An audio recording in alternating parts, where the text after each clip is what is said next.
أهلا وسهلا بكم. مرحبا. أهلا وسهلا. Today's lesson is going to be from page 18, and we're going to be dealing with another category of verbs. You may remember we have done the pure or sound and pure verbs. Those are the verbs where it has no alif or waw or yaw in their root letters. And we have done al-fi'lu as-sahih al-mudaf, which is the doubled root letter verbs. We've done that. Today we're going to do the hollow verbs, which is the al-fi'lu al-ajwaf. What is the hollow verb? The hollow verb is this. You will see the lengthening alif in the middle as if it is second root. But in Arabic, the lengthening alif can never be the true representation of the second root letter. But it represents only, it is waw or yaw in disguise. Waw or yaw in disguise. In the dictionary, you cannot find qala under qa and alif and lam. You find that particular one on qaf, waw, or and lam. Now, how do we know whether it's waw or ya? Well, the second, present tense will give you the original letter. For instance, qala, the present tense is yaqulu. Qala means he said. Yaqulu is your present tense. Or if you know the noun, verbal noun, you say qawlun. Again, waw re-emerge in there. All that will be explained much later. But let's look at how to conjugate the hollow verbs. Essentially, it's the same as the normal conjugation that you have learned in book 3, which is for the basic conjugation. It is the same. A little bit of adjustment will happen, which we will explain now. Now, qala, he said. Qalat, she said. That is in line with normal conjugation, like a kataba, he wrote. Katabat, she wrote. Qala, they, meaning two men, masculine, said. How do we know? Because of this alif, alif of ithnain, the dual alif. Qalata, they said, and that means two women, that's a feminine. How do we know that? We have the alif to say there are two of them, and then we have the ta, which we carry from here to say that two women. Qalata, they said. Qalu, they said, meaning three men or more. How do we know? Qalu, you can see the lam now is carrying dhamma. It's carrying dhamma, and we have this extension. Qalu. This alif, you don't pronounce it. Qalu, they said. Equivalent in the women or feminine. Let's pay attention. Here we have qulna. Suddenly, this alif is gone. Why is that? The reason is this. Anytime you want to say they, meaning feminine plural, three or more, did something, the third root letter, in this case lam, must carry sukun. And the lengthening alif, waw, yaw, they are essentially also carrying sukun. So we cannot have double sukun side by side. Hence we remove the first one. And now, because here, when we remove the alif is representing waw here. So we say, okay, let's compensate and represent that waw, which has been deleted, using dhamma on the first root letter. It becomes qulna. Noon is the same noon as katabna, nonu niswa, the feminine, the plural feminine noon. So that's your third person. He said, qala, she said, qalat, qala, they, two men said, qalata, two women said, qalu, three or more men said, qulna, they said that three or more women said. Now, let's look at the second person, which is al-mukhatab, the people that you are addressing or speaking to directly. The same rule as we learned previously. Anytime you want to say in Arabic, you did something, meaning you are speaking to somebody indirectly in front of you, such as you wrote, you said, you went, and so on, the third root letter must carry sukun. And once that's the case in the hollow verb, that means the alif or the second root will be removed. That's what is happening, just as we did here. So all second person, you will see that the third root letter, in this case lam, is carrying sukun. Qul, qul, qul, qul, qul, qul.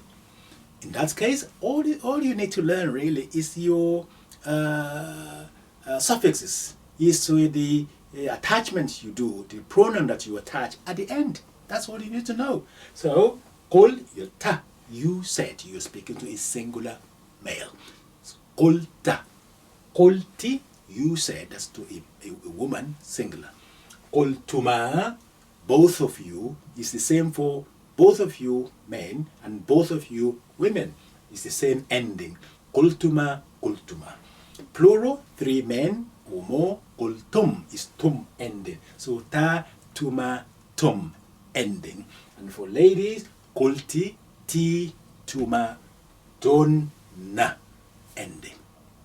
That is your second person. Let's look at the first person, al-mutakallim, the speaker. The speaker in Arabic, it is actually gender neutral. Qultu, the same thing, you put sukun on the third root letter and you add the attached pronoun to. Qultu.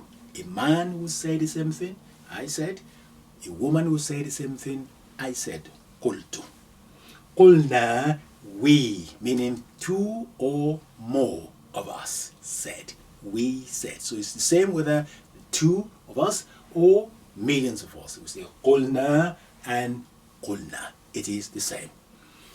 This is your conjugation of the pattern of the or template for the hollow verb when the original second root is wow.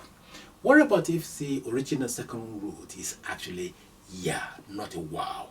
As I said, in the dictionary, you check, once you see a verb like this, the alif will not be, alif that is not carrying hamza would not be the original root letter. So you need to check under wow or ya.